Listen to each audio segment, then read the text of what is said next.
রাস্তা মেরামতের কাজ চলতেছে, কিন্তু এই জায়গাটা কি দোষ করলো? এখানে একটু ভরাট করে দেওয়া যেত না? মানে এই রাস্তাটা আরো 12টা বাজাই দিতেছে আর কি। আগে রাস্তাটা সমান ছিল, এখন রাস্তায়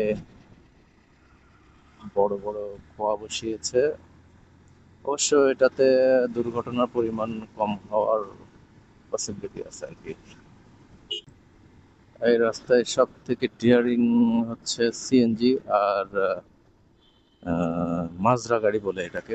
উম, বালি আনা নেওয়া করে।